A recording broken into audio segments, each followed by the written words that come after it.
Hi, everyone. Welcome to another Menopause Supports. Sinead McNamara is my name. I'm the founder of the National Menopause Summit. Today, I am absolutely delighted to speak to Siobhan O'Donovan. Siobhan is one of our expert panelists at the National Menopause Summit in Cork. So Siobhan, lovely to chat with you today. Thank you so much for your time. And just to give everybody a sense of Siobhan, so Siobhan is a chartered physiotherapist, but she is also the founder and creator of the posture fitting physiotherapy service. I got that right, didn't I?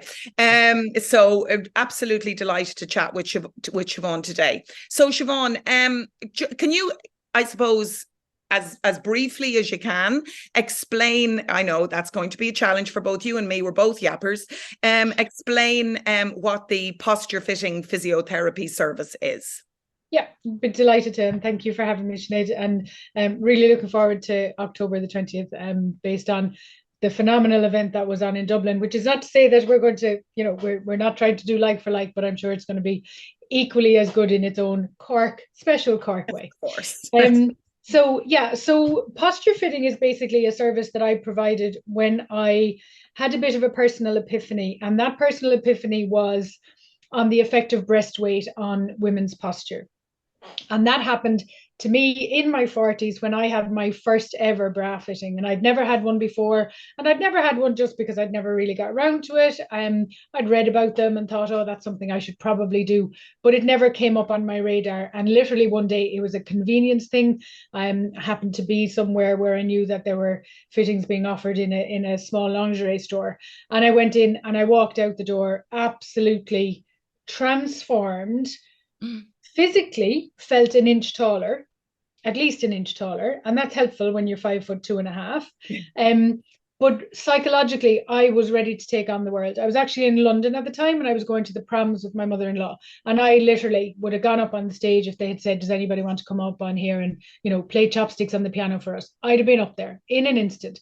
It was absolutely astounding the effect it had on my confidence, and I wouldn't have been somebody that was shy. But just that made it all the more for me it just resonated so much more with the effect that it had. And I very quickly, because I've always been a physio that looks for practical solutions, I'm a doer. I love raising awareness, but I can't be doing with awareness without action. So I am all for, okay, now that we've got people thinking about this, talking about this, what are we going to do about it? And basically what I did was I went back into my physio practice. On the journey back, I was thinking of all these patients that I could see their breast weight all of a sudden, and I hadn't seen it before. I'd never noticed it before. And then, of course, I'm going, why have I never noticed this before? And then I realized it's not something that we get that is covered in any of our education. And I've spoken to GPs and I've spoken to nurses and I've spoken to midwives, and it's the same. It's kind of like there's these two elephants in the room that we just don't talk about. They're considered to be part of a woman's anatomy, but their effects are not actually considered at all. Interesting. So I was seeing more and more of the effect that breast weight was having on women that I was treating, and then realized, you know what, I have more women than men with upper back and neck pain. Why is that? So I started to put all these things together. I kind of was still feeling, ready to take on the world and taller and, just more capable in all aspects of life. And I thought I can do this for my patients. So I then looked for a course to be able to help me to fit their bra. And to cut a long story short, what I was able to find was something that was going to help me to educate people. And then I was sending them off to wherever they could get a bra fitting done. And then I realized that what they were coming back to me with wasn't necessarily accurate, or wasn't necessarily them having learned anything. So right. I kind of went, you know what, I'm going to have to do this myself. So I created the physiotherapy system, very much connecting posture with bra fitting. So it's not about coming in and having your bra fit and then going away and kind of coming back again, another time to buy another bra. It's not about that at all. It's very much about learning how to support breast weight. And we can do that actively through the muscles that we have. Yeah. If we know how. Yeah. and we can do it passively through a bra. And the bra will do it passively if it's the optimal fit. It'll do it poorly passively if it's not the optimal fit, and wires are sticking into people, and bands are riding up their back, and they're just not getting support. But again, and we've talked about this in the past, we don't know what we don't know. So Yeah. a lot of women don't realize that the reason why they want to take their bra off at 6 o'clock in the afternoon or 4 o'clock or 2 o'clock is because it's uncomfortable. And when you say to them, how is it uncomfortable? They're like, I don't know. I just have to take it off. Mm. And I would say to somebody, if you're feeling like that about your bra, I can guarantee you it is not the right fit.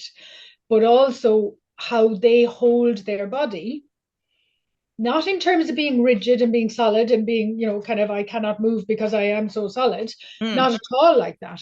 How they hold their body affects the fit of the bra. Right. So Okay. we need to have awareness and understanding. So Of would you say, Siobhan, that how you hold your body would optimize the effect of the bra? Is that what you think, or am I going down the wrong road here? I guess it would depend. Again, it would depend on the brand. It would depend on the fit. But Okay. certainly, if you're like if I sit, for example, slouched, the bra that I'm wearing is going to sit out further and it's going to pull my t-shirt out Yes. because I'm not now filling the cups because I have changed my body angle in it. Whereas if I just do a little bit of a lift of my chest, then my breasts will fill the cup. So Right. yes, in a way, you're not wrong.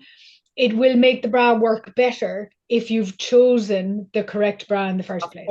Of Yeah. course, absolutely. And is this just in terms of the whole menopause piece, Siobhan, is this something that becomes more problematic as women get older? I mean, I think it's fair to say that it would be wonderful that everybody has a proper fitting bra on them. And I think there's been research done, you read this even in women's magazines, that most people are walking around with the wrong size bra on them. But leaving most people aside for a moment, in terms of menopause, does this become more of a problem as we head into our perimenopause and menopause?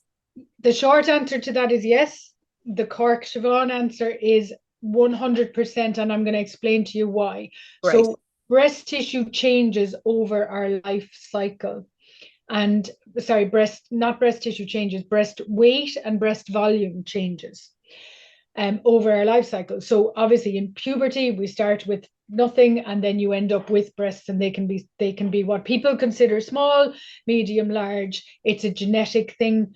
It is affected by body weight, but not necessarily cause and effect. So some women will lose body weight and they will not lose weight on their breasts. Some women will put on body weight and they will not put on body weight on their breasts. So even though our breasts are primarily adipose tissue, which is fat tissue, the relationship of your overall body fat to the body fat within breast tissue isn't necessarily kind of a direct relationship. Right. So with puberty, we will gain breast size and volume. With breast weight and loss, we may gain or lose it. With post pregnancy, breasts get bigger. Postnatally, breasts remain bigger for a while, and if somebody is breastfeeding, then they're going to change. Within the menstrual cycle, breast volume changes, and a lot of women aren't aware of that, and they will wear the same bra all the time, and they'll go, oh well, it's really uncomfortable for a couple of days in the month. But then when I say, is that couple of days around your period, they'll go, oh yeah, I never, because again, we don't know what we don't know. And then the menopause transition is a time where breast volume and breast size very often increases. And a large breasted woman does not want to be told that, because they've had large breasts all their life. They have probably, as you said, been in what we've actually found is 100% so far of women. I have not yet found a single woman, and I have partners now who are offering the service as well. None of us have found a single woman in their correct fit in both day and sports bras. Right. So what happens is that women will very often just continue to wear the same bra throughout and think it's a kind of it's just part of being a woman, it's uncomfortable, I'll get over it. Yeah. As breast size increases in perimenopause, if somebody is aware of that, then they change the fit on the bra, whether that's adjusting the straps, or they may need to get a new size. Right. Rib cage increases in pregnancy. So very often women will have to go to a different band of their bra in pregnancy. And we could talk about maternity and nursing and all of the myths that I need to bust all the time about wired bras in pregnancies and how they can't be worn. That's a myth. But with menopause, also what can happen, and because we are also individual and we are all so unique in our makeup and in our responses to everything, some women, when they go on HRT, can find breast volume increases and breast size increases. Yeah. Again, that's not a problem as long as you know how to deal with that. Yes. And this is very much like our role is to educate, is to empower, and it's to enlighten people on how to be independent, how to do these things for yourself. Exactly. And it's really actually interesting that if you look at breast reduction surgeries, they are most common. The most common cohort of women that has breast reduction is postmenopausal. It's wow. Yeah. And there's potentially a couple of reasons for that. One is the possible potential for more disposable income, more availability of income, because you may have fewer dependents, although, once a dependent, always a dependent. And also just the fact that women have put up with, particularly if they have been larger breasted all their lives and unfortunately haven't had good breast support, then they may have just reached a point where they're like, I can't handle this anymore. I've just had enough. Yeah. What can I do? Yes. And unfortunately, Yes. the only option given to them is surgery. Mm. The only option given to them, the only option available is not only surgery, but how many times will we say women don't know what they don't know? Yeah, indeed. So just to be really clear here, though, Siobhan, what you are offering is more than a bra fitting. Yeah, absolutely. So as I said earlier, it's about connecting the active side with the passive side. So what you'll get with a bra fitting is a change in breast position on your body. What you get with being aware of your alignment is a change of your breast position relative to the floor. So if you combine those two things, you get a better breast position, you get less downward force, because gravity is our nemesis. Gravity is our problem. Okay, so gravity is going to take hold of anything outside a straight line and it's going to pull us forward, which is why we find it very difficult when we're on phones to not have our heads dropped forward, because we'll hold our heads slightly forward. Oops, battery is running low. This is a bad time for my battery to run low. Give me 1 second. Let me actually press No the problem. socket. I don't know. So what we're looking at with gravity is a constant downward force. Gravity is going to pull us forward, down, if it can. So we spend our lives resisting gravity. We do that every time we stand up. We are working against gravity. We're using all of our muscles, using quads, hamstrings, glutes to get us upright, to be able to not fall down. Yes. Okay? Yeah. And breast weight is going to pull us forward a little bit more, so therefore we have to resist it. So therefore we need to be stronger in our upper backs and mid backs to be able to take that load, which is why strengthening is so important. Yes. So important throughout female lives. Absolutely. And even more important when our breast weight increases, because again, if we've got that understanding of the stronger I am, the more I can resist gravity, then that's a much better situation. And we then don't end up with all of the negative impacts. And there are many significant negative impacts on women and girls in terms of physical issues, in terms of psychological issues, but also in terms of social issues. So we know that girls give up sport in high school. We know some of the reasons. We have research showing that one of the reasons is excessive breast movement and embarrassment over breast movement, inability to find the right sports bra. We have all of this happening, and we have research showing that it's happening, and yet it's such a simple solution if we, from the very get-go, learn how to support this weight actively as well as passively. Then it doesn't need to be the issue that it becomes for so many women and girls. Yeah, no, absolutely. And it is I was personally, it wasn't my personal experience to kind of want to come home in the evening and take bras off or bras, I only wear one at a time, take my bra off because it was massively uncomfortable. But I do know a lot of my friends, I could see it myself, and you and I have talked about this before. I could see people pre even meeting you and just to let everybody know, Siobhan did the posture fitting physiotherapy service for me, and I found it incredibly useful. But even before that, I knew people were wearing what I would refer to as slings. So, I used to spend a lot of my time kind of tightening up the straps on people's bras and all of that kind of business. That makes me sound a bit like an obsessed weirdo. Only did it with my very good friends. So it's so incredibly important. So I totally get it. Siobhan, in terms of let's bust a couple of myths here, right? If you measure me and or I measure myself, because I know obviously you can show people how to do that and all that kind of stuff. I'm not going to be wearing necessarily the same size bra in every model of bra that is presented to me effectively. Isn't that correct? That's absolutely correct. And I'm really glad you brought that up, Sinead, because that is one of the other issues, is that sometimes people get this notion that they are a particular size. So say, for example, somebody might think they are, whether they are or not is another thing, but let's say 30-60, right? Let's just use that as an example. And then they will buy 30-60 bras in a variety of different stores, a variety of different models, a variety of different makes, a variety of different styles. So they may buy a plunge, they may buy a full cup, and they'll buy 30-60 because in their head, that's their size. So we always say to people, the best size is the one that fits. Yeah. You should never buy a bra that you have not fit on yourself. So if you know that it fits you and you have just bought it recently, then you're probably safe to buy the same one again. But your breast tissue can change, as we talked about. Your size or your weight or your volume can increase or decrease. So you're always better off to double check it.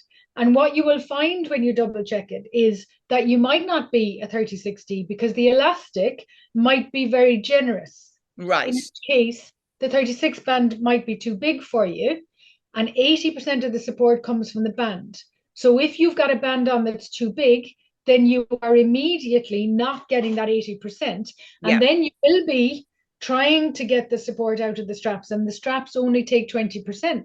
Right. So they're not going to be able to hold breast weight, because again, let's just think of gravity to acting down on those straps. So then it digs into people's shoulders and they get these grooves in their shoulders.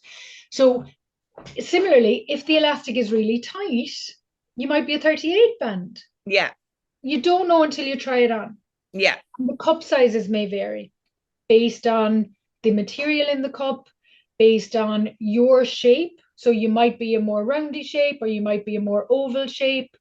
And that's going to dictate the shape that you need to wear. So the best size is the one that fits, is the best way for anybody to consider that.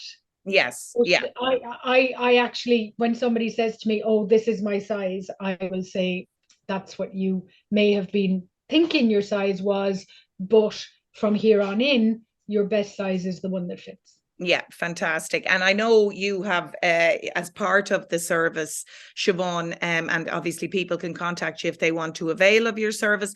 You have a particular system to show people how to fit a bra onto themselves properly, that it's not just a case of fling it on you there and you're grand. Do you know what I mean? That there are things you can do to optimize, your success in terms of finding a bra that fits you properly. So that's also massively useful. Another thing that I learned from you that I found was really interesting, and again, I think it's something that people may be sort of aware of subconsciously, is the different fit of black versus white bras. I went, Jesus. Anyway, I'll let you explain. I remember going, now, oh yes, indeed. So do you want to explain that one to everyone? So there's a pigment in black dye, which, and I don't know, I'm not a textile specialist, so I don't understand the why. Yeah. But yeah, have had to accept it is actually true because I've seen it and felt it myself. So there's a pigment in black dye that makes a black product, clothing wise, or shoes, tighter than the equivalent in another color. So it doesn't have to be just white, it can be any other color. So if you buy a pair of blue denims and you buy exactly the same model, the same style, the same size in black, the black ones will feel snugger on you.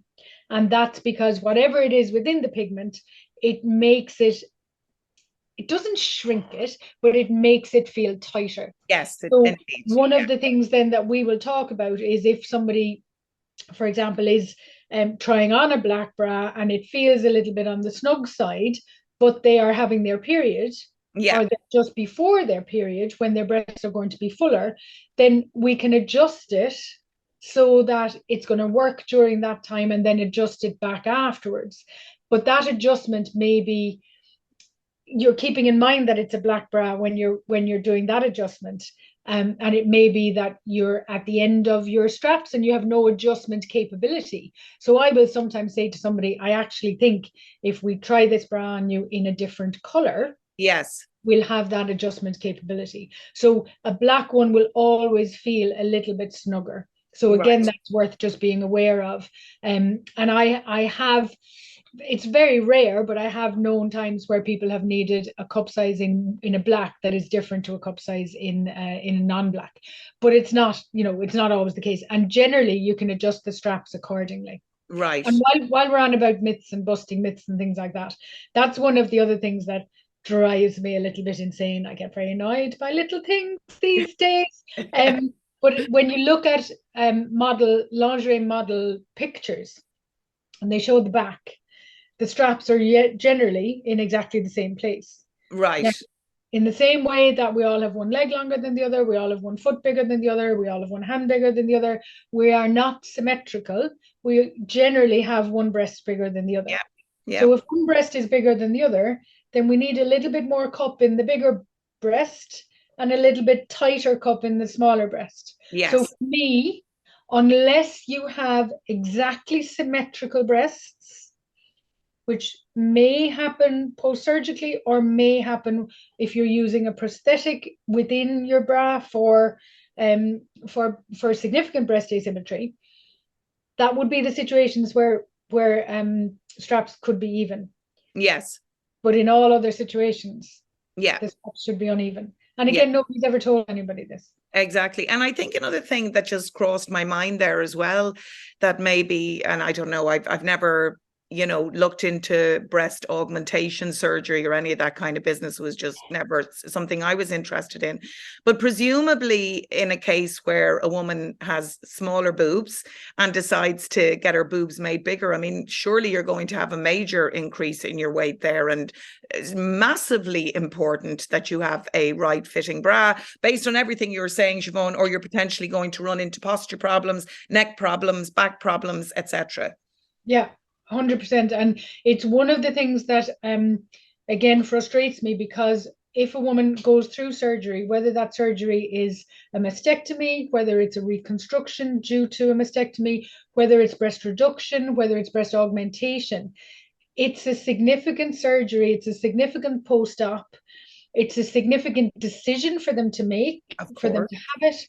And if they are then not best served following that, by being in their optimal fit, then in a lot of cases, the reasons for having the surgery may not be as, may not have the potential success that they could have had, because you haven't got that breast support. So to go through a surgery like that and still not be optimally supported, I think is something, it's definitely something that I'm trying to change. I'm trying to connect with some of the associations, the surgical associations, to just have that conversation with them. And we have had women who have come off breast reduction lists. Wow. When they've had a posture fitting. They can now manage their breast weight. And they can manage it without surgery. And that for me is a win. I mean, obviously private consultants are probably not overly happy with me, but at the same time, a woman can avoid surgery, then I'm happy to help her in that journey. That's fantastic. And just touching on the breast augmentation thing, and again, this is just a sense that I have, we've all seen documentaries on on people having their boobs made bigger and all that kind of stuff. The emphasis seems to be, and forgive me if anybody watching has had a breast augmentation, this is purely my own opinion, or how I've sort of read into it, is of course people want bigger boobs if they very small boobs or whatever, but the emphasis seems to be more on the aesthetic. So you see people who've had breast augmentations and they're delighted, understandably, that they can wear pretty bras, but the whole subject and the whole issue of the additional weight or the support that's now necessary is something that is, well, in my certainly experience of walking around the earth for 55 years, I've never heard anybody talking about. It's all about how pert they are, how lovely they are, thank God they're big now, and I get all of that. Of course, we're women, we want to look well, and we want to have nice boobs, that goes without saying, but no one touches on support. No, and you're absolutely right. What can then happen is, having achieved the aesthetic that they want, that women can then end up suffering in ways that are not necessary. So they can end up with back pain and neck pain. And one of the other things, I suppose, while we're on this, is also to say, a lot of times women who are smaller breasted, when they find out what I do, because you're in the pub and you start talking about boobs. Yeah, she does. Yes, she does. She takes her top off. But like, women will very often say to me, "Oh, I've nothing. That doesn't matter for me." And I would say, any weight is weight that we are carrying around. And I remember seeing years ago, and I should dig it out again, really, there was a video on YouTube, two men who have done these type of videos in other situations. They were looking at trying to understand the stresses that women go through, and they literally took a kilogram weight, 2 kilogram weights, and hung them around their necks. And woke up in the morning wearing these weights, showered, went to work, went to the gym, went to the shop to get the food shopping, lived a day in a woman's shoes with the weights. And there was they are entertainers, but they are entertaining educators. And so there was lots of kind of funny bits, but there was an awful lot of serious, oh my God, how do women put up with this? And how men don't necessarily understand that level of force on a person's body, because they haven't felt it. And they were very I think for a start, their eyes were very much opened into the weight that we carry every day. And I think we do this every day without realizing that we're doing it. So we are actually weightlifters. We are constant weightlifters, but we've just learned to do that without thinking about it. But we can do it so much better. We can do it in a way that it doesn't put load and strain through the muscles in our neck, which are not designed to be supporting breast weight. But we're trying to find ways to compensate. And that's what we do. And that's where the postural side of it comes in, because what a woman will do subconsciously is try to find ways to support her breast weight. And it may be that when she's running, she'll hold her breasts with her arms. And that changes completely the way that you run. And that's not great for your pelvic floor. Running with this means you're not doing this, which means your pelvic floor isn't absorbing the force. Which can lead to stress and so every action has a consequence. So if we do things as well as possible, as well as our human mechanical body can function, then we're minimizing excessive load and excessive strain. But when we don't know this, and this strain happens, and we get used to it, and we just think it's part of life. I know. It's just, exactly. So do you know what it was I was saying to you, Siobhan, before, or just let everybody know before we pressed record here today, that I had been speaking recently with Sarah Alcock, Prime Fit by Sarah, another fabulous woman. But again, what's so wonderful about, let's say, 2022, 2023, even 2021, is that all of these issues are now coming to light. And no longer do we need to, because we've reached a certain point in our lives or at any point in our lives, fall under what we're meant to fall under at that time. Do you know what I mean? Your boobs get big when you're pregnant. Yeah, it's really uncomfortable. Get over it. You know, you go into menopause. Yeah, that's a pain in the, you know what, get over it. We're all about, no, we're not getting over anything now. We're going to optimize our lives. We're going to enjoy our lives. We're going to improve the quality of our lives.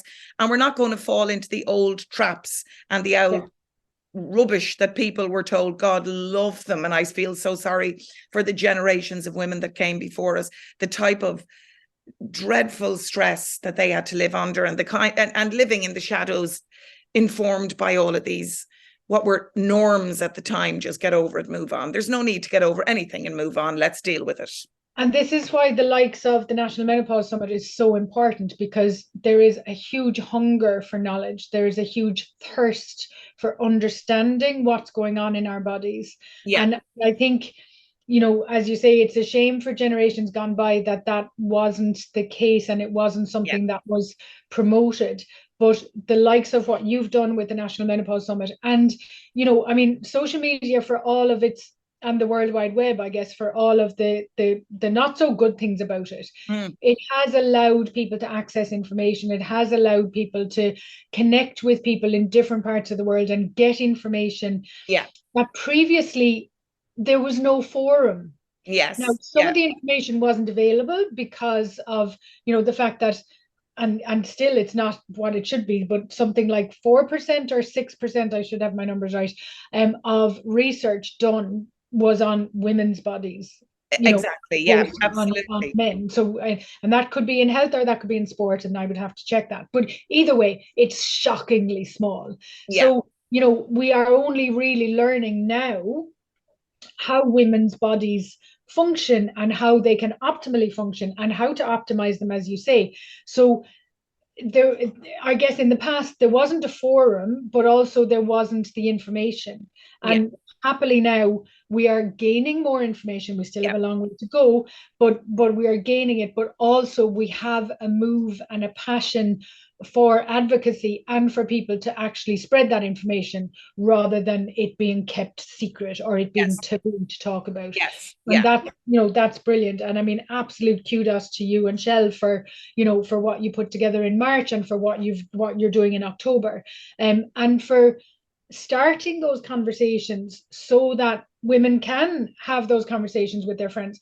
I grew up, but I went to, I did my first degree in Limerick in PE teaching, and I shared a house with 6 other women, and we're all still friends, and we're all really close, and we get together every now and then. We never talked about menopause. Yeah. We all, and we're all educated, you know, not all healthcare professionals, because 2 of us have gone into healthcare since then, but you know, it was just a topic that never came up in conversation. Not because any of us were ashamed about it. It just wasn't on the radar for anyone. It wasn't on the radar at all. And now we're all in that phase, and now we're talking about it. And, you know, everybody's happy to share with each other what everybody's doing. Yeah. And that's the power of sisterhood. Absolutely. That's the power that women have. Women supporting women is an amazing situation. Yeah, absolutely. And I think you would agree just in terms of the summit itself. And I've said this to people before in the past. So, you know, you organize events, let's say, and before I experienced menopause and was inspired to put the National Menopause Summit together, I would have organized a lot of corporate events on different subjects, business related stuff, right? And as much as I knew what myself and Shell were doing had an absolute value, I knew that the time was right, because obviously the whole subject had sort of burst out of the closet, if you like, in 2022. What I couldn't have had any idea about in advance, Siobhan, and I know I've mentioned this to you before, was the sense of camaraderie and love and community and support that we experienced in the round room in the Mansion House in Dublin on the 23rd of March this year. I have no doubt that we will experience the same lovely vibes in City Hall in Cork on the 20th of October. And in my opinion, guys, why that is, and Siobhan will agree with me here, I know she will, is when are you in a room? In Dublin, it was 520 people. In Cork, we're looking at over 700 people at the event in City Hall, bigger venue, etc.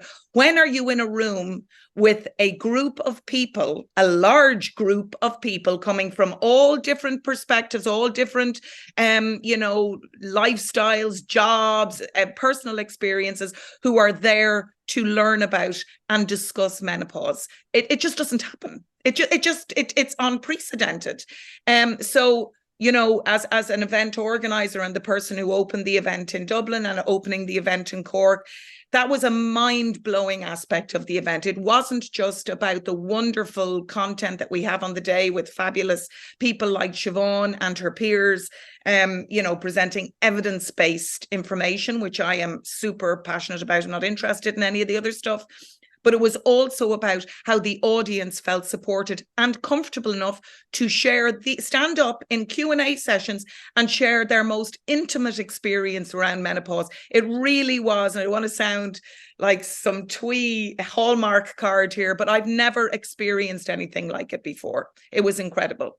And I would agree. And I'm the nearest thing that this is going to sound a bit bizarre, but the nearest thing that I could equate it to was actually being at the Heineken Cup final when Munster won, because that whole sense of common camaraderie and that's a different situation. That was just everybody being, kind of happy about having achieved the same goal. Well, no, you're supporting your team during the game. So there is that.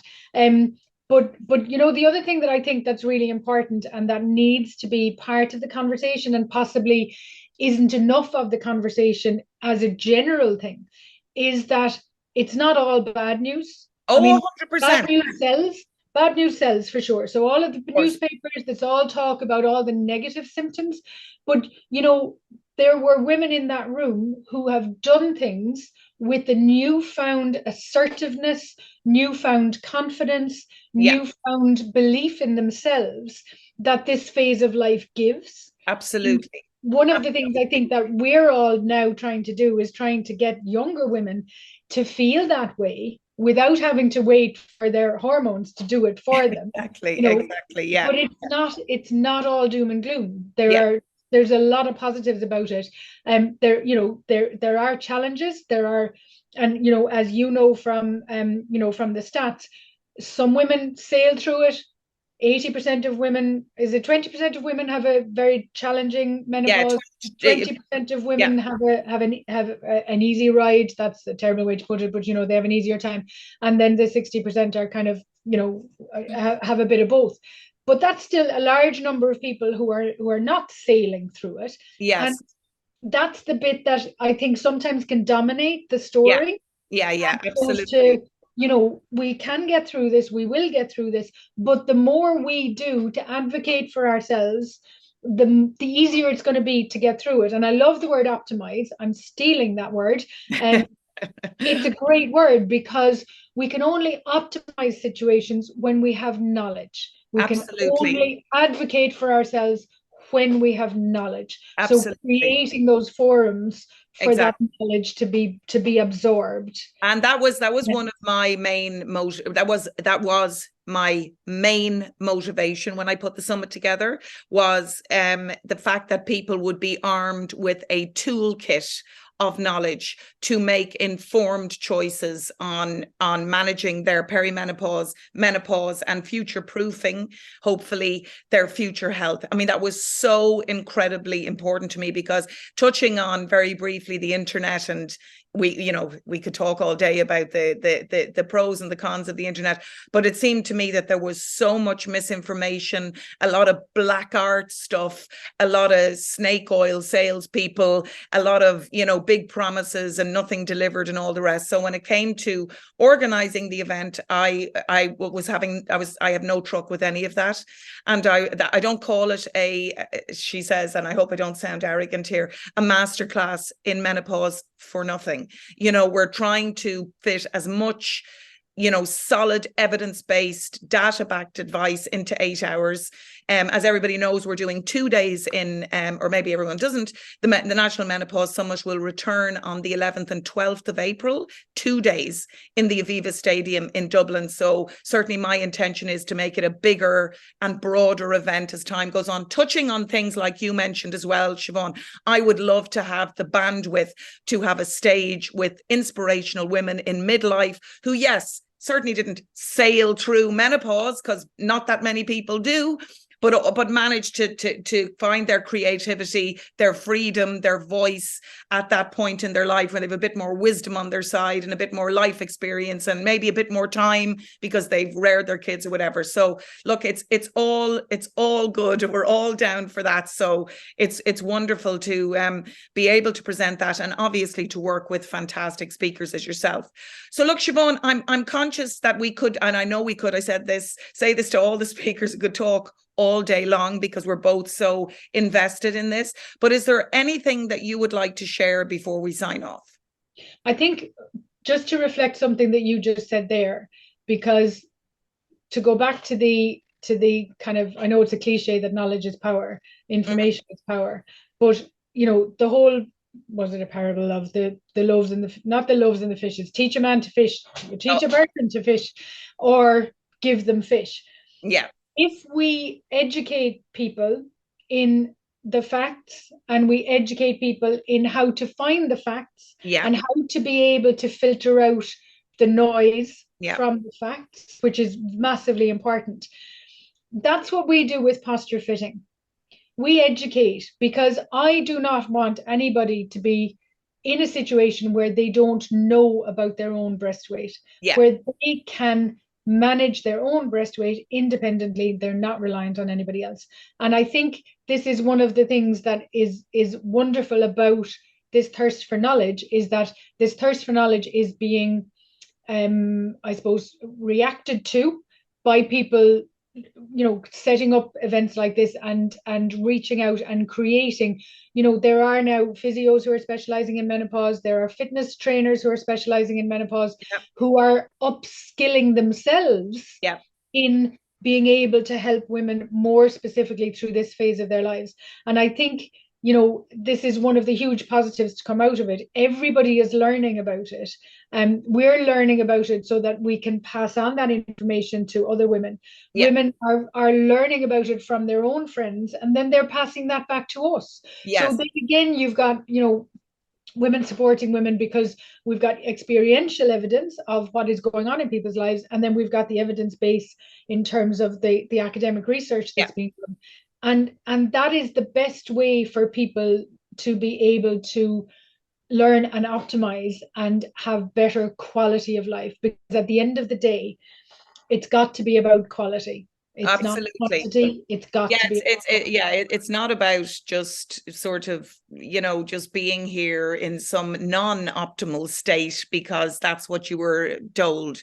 You're old, you're going into decline, you're in menopause. It's all going to be a SH1T show, so just deal with it. And no, we're not having that at all. Before that just on that, sorry, because you've just touched on that, that's the other thing that really, really winds me up, is this acceptance that as we get older, we're all going to get roundy and get smaller and end up kind of down like this on the floor practically. And that again, I look at that and I go, do you know what? If somebody was able to optimally support their breast weight from a young age, there is no reason why. Well, there's no reason, sorry. There are hormonal reasons, and I accept that. But the chances of controlling that, anything we can do to control things, we should be doing, but we don't know how to do it until somebody tells us how to do it. Exactly. So it's about, very much for me, filling those gaps in knowledge so that, you and I have said this a few times, we don't know what we don't know, but we want to help people to know more, to know what we know, and to help them to find out more. Exactly. And on that note, do you want to shout out what your website address, Siobhan, in case anybody wants to contact you, wants more information? Yeah, thank you. So it's www.posturefittingphysio.com. So because it is a physiotherapy service, what we do is a physiotherapy appointment, a consultation, which incorporates the postural side, and then learning about optimal bra fit, and then hopefully getting your optimal bra fit, depending obviously on the individual. I'm on Instagram as posture.fitting, Facebook posture fitting, Twitter posture fitting, not on TikTok yet because when she's not wearing her t-shirt, show everybody your t-shirt. There we go, the booby physio. I probably should have an Instagram of the booby physio, but you should. That's on the agenda. I'll do that. You're missing a trick there, Siobhan. Okay. And if anybody is listening, don't set it up. Siobhan has IP on that, and herself and her significant team of lawyers will come after you if you try and do that. Anyway, look, I will leave it there. Thank you so much, Siobhan, for your time today. Again, another really useful session. And that would fall into the category of you don't know what you don't know, I have to say. Do you know what I mean? Which is always terrific. So I am going to just sign off by saying very, very briefly, if you're thinking of joining, you got in the diary, it's penciled in somewhere, and you do want to be there on the day, I would urge you to jump onto nationalmenopausesummit.com and secure your ticket. So once again, Siobhan, thank you so much for your time. That was hugely useful. And I'll be back here again shortly with my next speaker, and I look forward to seeing everybody then. And in the meantime, I hope everybody has a great week.